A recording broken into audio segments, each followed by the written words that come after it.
पानक्या, गळे कापू हे शब्द खालीलपैकी कोणत्या ते समासाच्या कोणत्या प्रकारातील आहेत?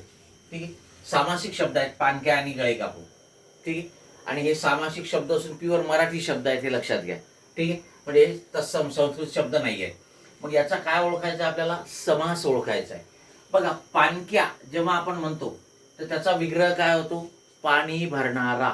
म्हणजे इथे पानक्याला हा क्या जो आहे, ठीक आहे, हे उपपद आहे, धातू साधित आहे, कृदंत आहे, क्रियावाचक त्याचा हे आहे, अर्थ आहे, क्रियावाचक शब्द आहे. गळे कापू, कापू म्हणजे कापणारा, गळे कापणारा. मग इथे दुसरं पद जे आहे हे तर महत्वाचं आहेच, परंतु हे दोन्ही पद जी आहेत कापू आणि क्या ही काय आहेत? धातू साधित आहेत, उपपद आहेत. धातू साधितांनाच संस्कृतमध्ये उपपद म्हणतात, त्यांना सॉरी कृदंत पण म्हणतात. त्यांनाच काय म्हणतात? कृदंत पण म्हणतात. आणि म्हणून हे जे दोन्ही शब्द आहेत हे तत्पुरुष समासाचे आहेत आणि तत्पुरुष समासामधलेही उपपद तत्पुरुष समासाचे आहेत. यालाच कृदंत तत्पुरुष समास असं सुद्धा म्हणतात.